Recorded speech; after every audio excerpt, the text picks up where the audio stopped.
Assalamualaikum warahmatullahi wabarakatuh. Bagaimana kabarnya? Semoga selalu dalam keadaan sehat walafiat ya, amin. Baik, kita masuk ke materi berikutnya untuk mata kuliah penyataan air, yaitu mengenai surveillance kualitas air minum. Tidak ada kehidupan tanpa adanya air. Jadi air merupakan komponen terbesar di dalam tubuh manusia. Kandungannya bervariasi ya, sesuai dengan usia.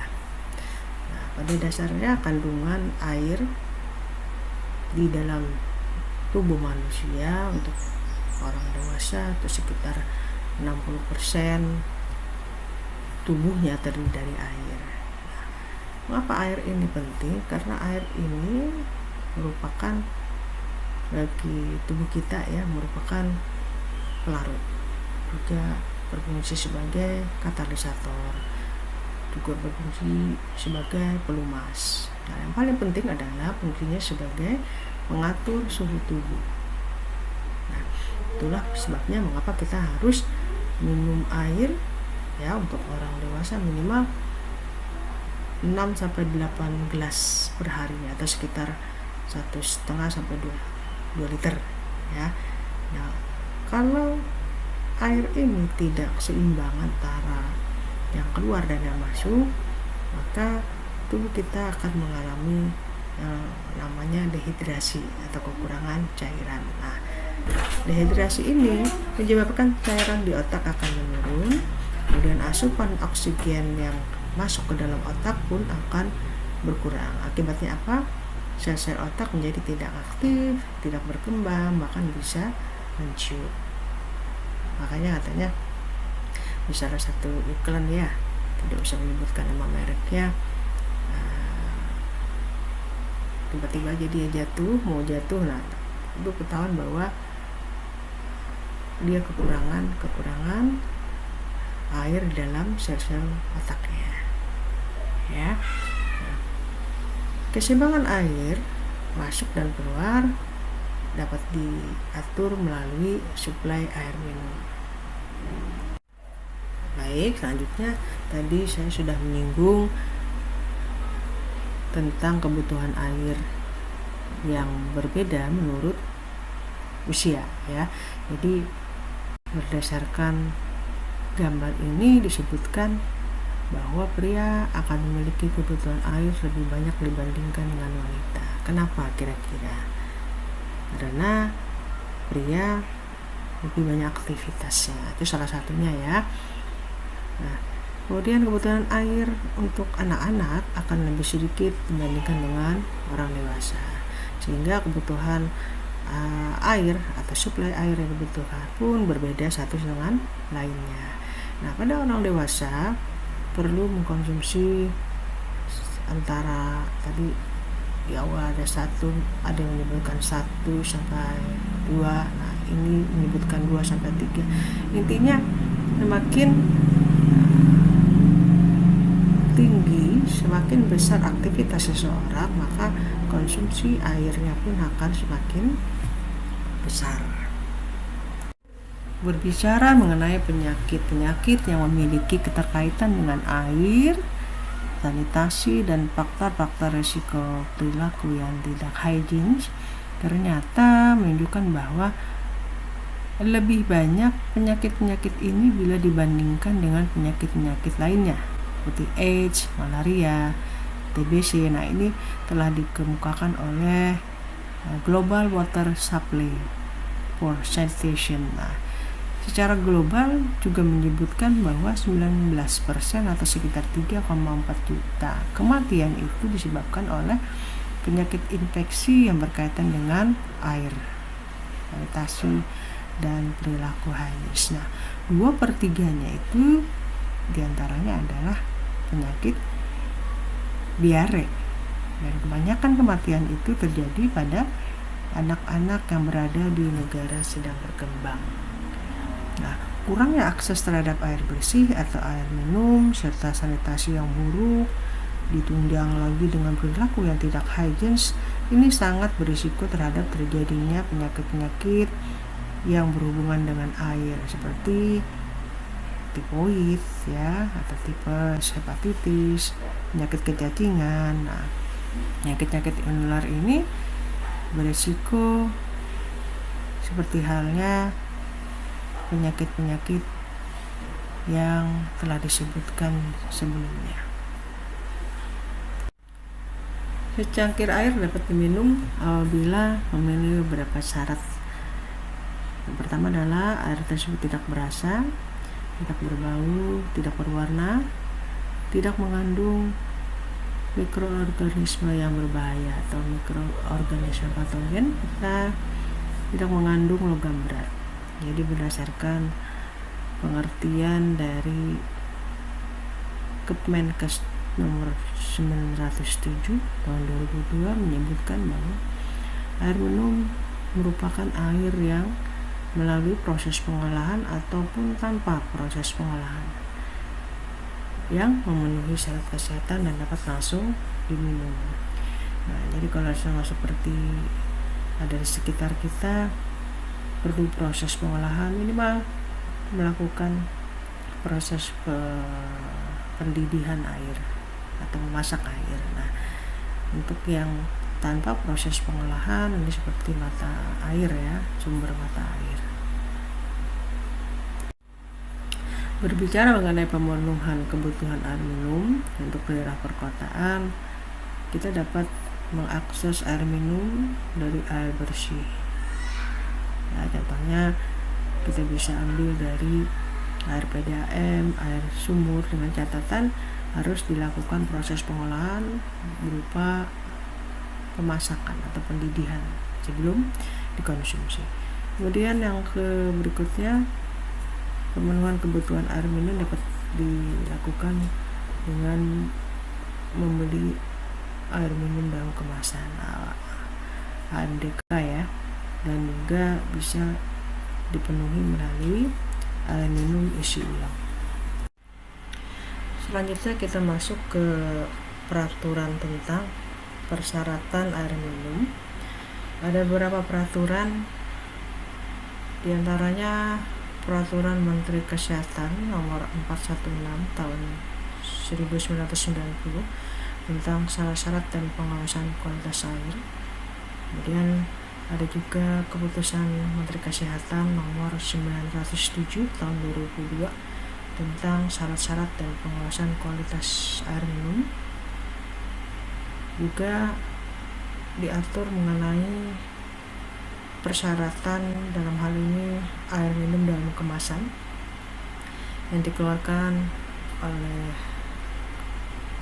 Menteri Perindustrian dan Perdagangan serta Standar Nasional Indonesia. Baik, kita masuk ke surveillance kualitas air minum. Jadi surveillance itu sendiri merupakan suatu kegiatan penilaian. Dalam hal ini adalah penilaian kewaspadaan kesehatan masyarakat yang berlanjut terus-menerus dan kegiatan peninjauan kembali semua aspek keamanan, dalam hal ini keamanan penyediaan air minum. Nah, untuk ruang lingkup surveillance ini sendiri ada beberapa kegiatan, diantaranya adalah inspeksi sanitasi, kemudian ada pengambilan dan pengiriman sampel air minum, selanjutnya pengujian kualitas air minum, rekomendasi dan tindak lanjut, serta pelaporan. Ya, jadi untuk pengumpulan data penyakit yang disebabkan oleh air, kemudian jumlah sarana air minum, sarana sanitasi yang tersedia. Nah, ini nanti terangkum pada inspeksi sanitasi. Nah, nanti selanjutnya akan lebih jelas lagi. Ada 3 komponen kegiatan dalam surveillance. Yang pertama adalah investigasi. Apa saja kegiatan investigasi ini adalah untuk mengidentifikasi dan mengevaluasi semua yang terkait atau berhubungan dengan air minum yang dapat menjadi resiko terhadap kesehatan masyarakat. Jadi investigasi ini dilakukan pada air yang didistribusikan baik melalui pipa, tangki air, air kemasan, maupun air untuk produksi makanan dan minuman. Selanjutnya adalah pencegahan. Nah, tindakan pencegahan ini untuk mengetahui faktor risiko dan tindak lanjut yang akan dilaksanakan dalam rangka mencegah masalah kesehatan masyarakat. Dan yang terakhir adalah tindakan perbaikan. Ini untuk mengidentifikasi sumber kejadian luar biasa penyakit-penyakit melalui air atau waterborne disease, serta tindakan koreksi yang biasanya ini dilaksanakan oleh unit surveillance kualitas air. Ada beberapa langkah yang dilakukan dalam kegiatan surveillance ini. Yang pertama adalah melakukan pengumpulan data dasar. Nah, pengumpulan data dasar ini meliputi jenis, jumlah, dan sumber-sumber air, serta kondisi air yang digunakan oleh masyarakat. Di samping itu pula dilakukan pengumpulan data terkait dengan informasi angka-angka penyakit yang ditularkan melalui air di suatu wilayah. Kemudian juga dilakukan pengumpulan data mengenai pencemaran atau gangguan-gangguan air, gangguan-gangguan yang berkaitan dengan pencemaran air. Yang berikutnya pengumpulan data mengenai iklim. Jadi nanti dikumpulkan data mengenai kondisi alam, kondisi geografis, iklim, apakah sedang hujan, apakah sedang musim kemarau. Nah, dan yang tidak kalah pentingnya juga adalah mapping sarana air minum ataupun sarana air bersih dan sanitasi. Nah, yang kedua, langkah kedua dalam kegiatan surveillance ini adalah melakukan inspeksi sanitasi. Bagaimana cara melakukan inspeksi sanitasi ini? Dengan menggunakan POM inspeksi sanitasi. Di dalam POM ini akan dilihat bagaimana kondisi sarana air bersih, kemudian bagaimana intake atau tempat penangkapan air, selanjutnya treatment plan atau tempat pengolahan air, juga dilihat bagaimana jaringan distribusi yang ada. Nah, inspeksi sanitasi ini akan memberikan informasi mengenai tingkat risiko pencemaran. Jadi nanti kegiatan inspeksi sanitasi ini dapat menentukan tingkat risiko pencemaran dari amat tinggi, sedang, dan rendah. Langkah berikutnya adalah melakukan pengambilan sampel air. Nah, jadi kegiatan pengambilan sampel air ini dilaksanakan biasanya oleh petugas puskesmas dan juga dinas kesehatan, di mana pengambilan sampel air ini harus mengikuti teknik prosedur atau SOP yang baku ya. Nah, untuk pemeriksaan yang dilakukan nantinya akan melakukan pemeriksaan kimia, bakteriologis. Untuk yang berikutnya adalah pemeriksaan sampel air itu sendiri. Jadi tadi pada saat kita melakukan pengambilan sampel air, kita telah menentukan pemeriksaan untuk pemeriksaan kimia dan untuk pemeriksaan bakteriologis. Pemeriksaan kimia meliputi khususnya kimia terbatas ya, seperti pH, sisa klor, nitrat, nitrit, Fe, mangan, dan kesadahan. Sedangkan untuk pemeriksaan kualitas air bakteriologis meliputi total coliform dan E. coli. Langkah berikutnya adalah melakukan analisis dan rekomendasi. Nah, analisis ini merupakan hasil dari penilaian infeksi, sanitasi, dan hasil dari pemeriksaan sampel. Sedangkan untuk rekomendasi ini lebih mengarah kepada bagaimana perlindungan terhadap sumber-sumber air yang telah kita nilai sebelumnya. Kemudian dalam hal ini juga kaitannya dengan kegiatan pengolahan, bagaimana mengenai desain dan pemeliharaan sistem penyediaan air, bagaimana reservoir, apakah sudah memenuhi persyaratan yang dipersyaratkan atau konstruksi yang sehat. Kemudian juga hal-hal lain, misalnya perlu pengolahan khususkah atau pada kualitas air yang menyimpang dari standar. Kemudian bagaimana proses-proses pengolahan lainnya seperti sedimentasi, aerasi, koagulasi, desinfektan, dan sebagainya. Nah, ini adanya di langkah kelima pada poin rekomendasi. Dan yang berikutnya adalah kegiatan tindak lanjut atau remedial action. Nah, remedial action ini berdasarkan hasil dari inspeksi sanitasi dan laporan hasil pemeriksaan sampel air.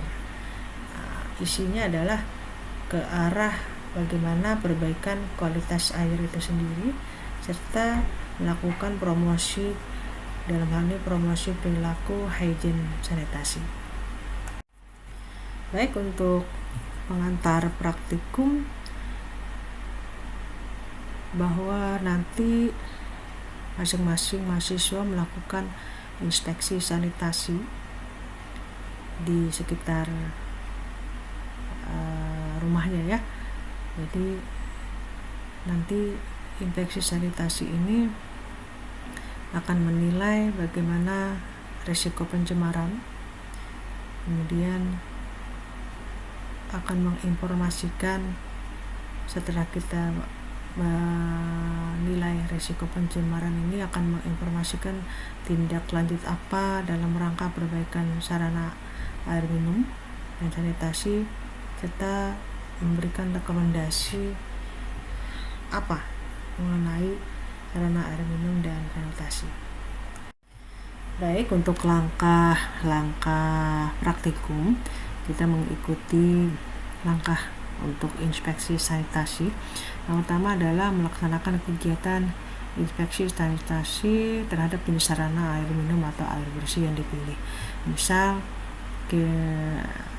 Anda memilih sumur gali misalnya ya, atau sumur pompa tangan atau sumur bor. Nah, ataupun nanti memilih mobil tangki, silakan. Kemudian yang kedua adalah kegiatan inspeksi sanitasi itu akan melihat bagaimana pengamatan di lapangan. Bagaimana pengamatan apa saja yang dilihat, di antara adalah komponen-komponen sarana, kelengkapan dan lingkungan yang ada di formulir inspeksi sanitasi. Jadi nanti di dalam formulir inspeksi sanitasi ini nanti akan ditanya apakah ada jamban pada radius 10 meter dari sumur. Nanti dalam rangka untuk menilai risiko pencemaran. Kemudian bagaimana apakah ada kerusakan pada saluran pembuangan airnya. Nah, Ini nanti akan terdokumentasi pada POM infeksi sanitasi tersebut ya. Jadi nomor 3 ini akan menjawab, formulirnya dibuat berdasarkan kebutuhan. Jadi kalau Anda memilih jenis sarana sanitasi infeksi sanitasi yang dibuat akan berbeda antara sumur gali dengan misalnya tadi memilih mobil tangki misalnya ya, mobil tangki, atau di tempat saya Bu ada mata air saya. Nah, itu juga akan berbeda formulir yang digunakan. Nah, di dalam formulir ini hanya terdapat 2 pilihan jawaban, ya dan tidak.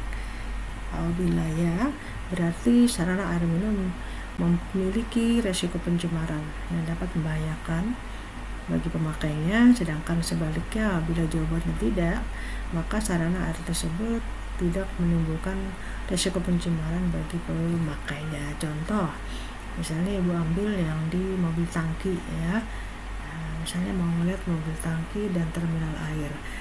Di sini ada pertanyaan, apakah tangki pernah digunakan untuk mengangkut cairan lain selain air? Nah, apabila ya, maka ini menunjukkan bahwa memiliki risiko pencemaran. Nah, kalau jawabannya tidak, nah, kalau kita tanya, tangki ini Pak pernah dipakai nggak selain mengangkut air?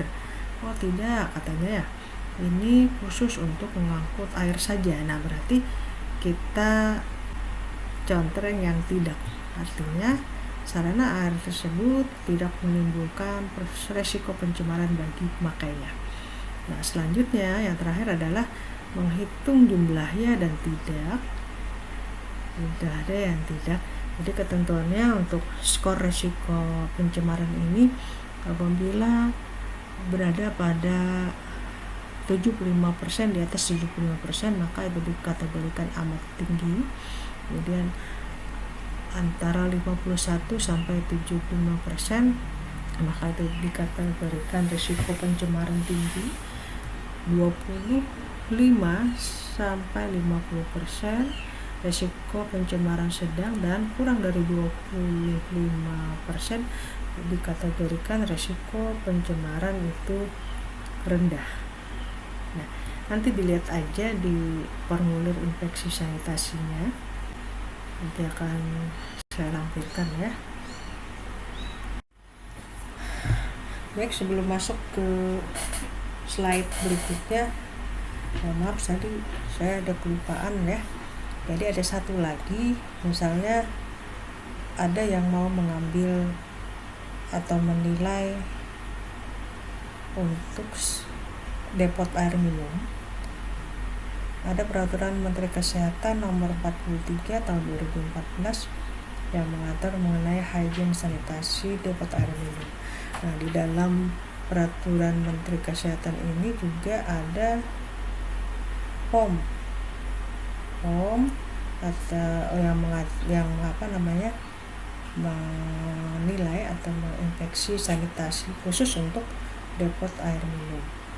Nah, nanti lebih jelasnya bisa dilihat nanti di permen ini, akan saya share nanti. Untuk cara penilaiannya pun agak berbeda dengan POM infeksi sanitasi sebelumnya. Jadi di sini dengan cara menjumlahkan nilai yang dicentang. Nah, dengan cara dicentang. Jadi di POM sanitasi ini nilai sudah ada ya, nilai atau bobotnya sudah ada. Contoh, misal saya ambil uraiannya, apakah lokasi bebas dari pencemaran dan penularan penyakit, ini sudah dikasih nilai 2. Kalau kita katakan lokasi ini bebas dari pencemaran dan penularan penyakit, maka tinggal kita centang. Ada tempat centang di sini ya. Nah, seperti itu. Jadi yang dihitung nanti adalah nilai yang bertanda centang sebagai objek yang memenuhi syarat. Apabila objek yang tidak memenuhi persyaratan, maka kolom tetap dikosongkan. Oke ya, nanti silakan dipelajari. Jadi jika pemeriksaan mencapai 70 atau lebih, maka dinyatakan persyaratan kelayakan fisik. Kemudian apabila pemeriksaan di bawah 70, maka dikatakan belum memenuhi persyaratan kelayakan fisik. Dan apabila nilai telah mencapai 70 atau lebih, maka tidak memenuhi syarat kesehatan. Nah, seperti itu ya. Ini khusus untuk yang mau mengambil mengenai dapat air minum, atau dapat isi ulang, seperti itu. Nah, selanjutnya kita masuk ke analisis data. Nanti mohon dilaporkan di laporan praktikum, tidak hanya memuat mengenai risiko pencemaran. Tadi kita jelaskan ya, ada risiko pencemaran dengan kategori amat tinggi, sedang, rendah. Namun juga nanti mohon dilakukan mapping untuk sarana air minum dan sanitasi. Jadi nanti jenis sarana yang ada di sekitar rumah Anda itu apa aja. Apakah ada sumur gali, sumur pompa tangan, atau mungkin ada mata air ya. Kemudian apakah ada penampungan air hujan, hidran umum kah atau PDAM, jamban ya, kemudian dan lain-lain lah tentang sarana sanitasi. Kemudian jumlah kepala keluarga yang mengakses sarana tersebut, lokasinya di mana, di kelurahan apa atau desa apa, dan status kepemilikan. Apakah sumur gali ini atau sumur pompa tangan ini adalah milik si A ataupun milik bersama, itu nanti disampaikan di laporan. Saya kira cukup sampai di sini dulu. Mudah-mudahan dapat dimengerti, dapat dipahami. Kalau ada yang mau ditanyakan, silakan menuliskan pertanyaannya di WA untuk diskusi. Terima kasih. Assalamualaikum warahmatullahi wabarakatuh.